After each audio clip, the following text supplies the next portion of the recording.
മാമോദീസ് എന്ന കുദാശയിലൂടെ നമ്മളൊക്കെ കർത്താവിന്റെ പൗരോഹിത്യത്തിൽ പങ്കുകാരാവുകയാണ്. മാമോദീസ സ്വീകരിച്ച എല്ലാവരും പുരോഹിത ഗണമാണ്.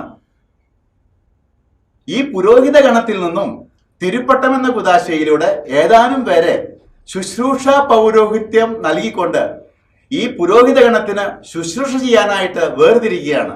അവരാണ് വൈദികരും മെത്രാന്മാരൊക്കെ. അതിന് പറയുന്ന പേരാണ് ശുശ്രൂഷ പൗരോഹിത്യം.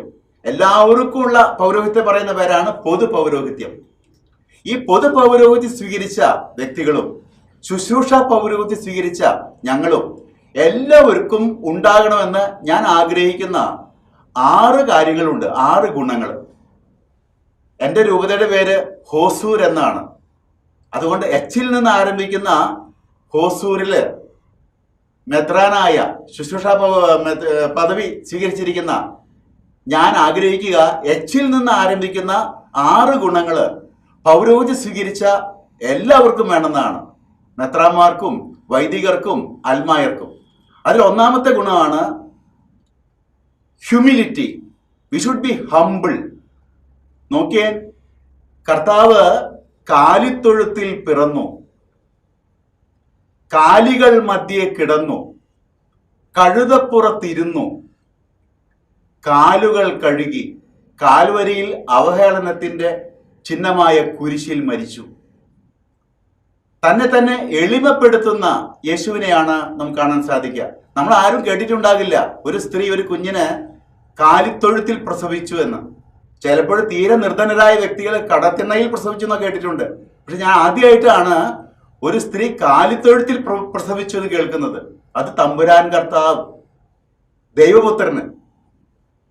ആ ശൂന്യവൽക്കരണത്തിന്റെ ക്ലൈമാക്സ് ആണ് അവിടെ കാണാൻ സാധിക്കുക.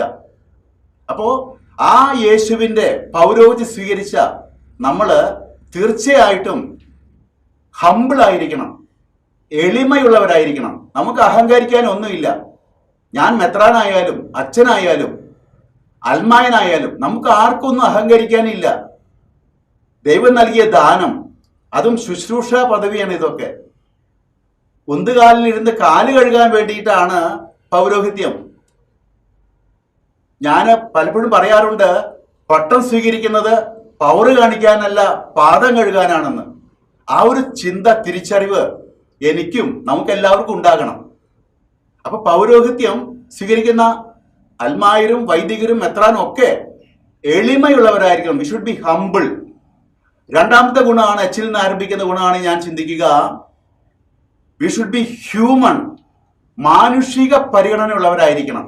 നോക്ക്, കർത്താവ് വ്യഭിചാരത്തിൽ പിടിക്കപ്പെട്ട പെണ്ണിനെ കൊണ്ടുവന്ന് കല്ലെറിഞ്ഞു കൊല്ലണം നിയമം നിലനിൽക്കെ ഈശോ എന്താ പറഞ്ഞേ? സാരില്ല മോളെ, നിന്റെ പാപങ്ങൾ ക്ഷമിക്കുന്നു, മേലിൽ നീ പാപം ചെയ്യാതിരുന്നാൽ മതി. എത്ര മാനുഷിക പരിഗണനയുള്ള വ്യക്തിയാണ് ഈശോ. അല്ലെങ്കിൽ വിശക്കുന്ന ജനത്തിന് അപ്പം വാങ്ങിക്കൊടുക്കാൻ ഞാൻ ടൗണിലേക്ക് പോട്ടെ എന്ന് ശിഷ്യന്മാർ ചോദിച്ചപ്പോൾ കർത്താവ് പറഞ്ഞു, വേണ്ട, നിങ്ങൾ അവർക്ക് ഭക്ഷിക്കാൻ കൊടുക്കണം. വിശക്കുന്നവന്റെ വിശപ്പറിയുന്ന യേശുവാണ് നമ്മുടെ നാഥനും നേതാവും. V should B human. ആ മാനുഷിക പരിഗണന നമുക്കുണ്ടാകണം. ഇനി V should B hard working. കഠിനാധ്വാനം ചെയ്യുന്നവരായിരിക്കണം, മടിയന്മാരാകരുത്. യേശുവിന്റെ പൗരോഹിത്യം സ്വീകരിച്ച നമ്മളൊക്കെ കഠിനാധ്വാനം ചെയ്യണം കർത്താവിനായിട്ട്. നോക്ക്, ഈശോ ഗ്രാമങ്ങൾ തോറും ചുറ്റി സഞ്ചരിച്ച് അവശരെ സഹായിച്ചുകൊണ്ട് നടക്കുകയായിരുന്നു. അദ്ദേഹത്തിന് വിശ്രമിക്കാൻ സമയമില്ല.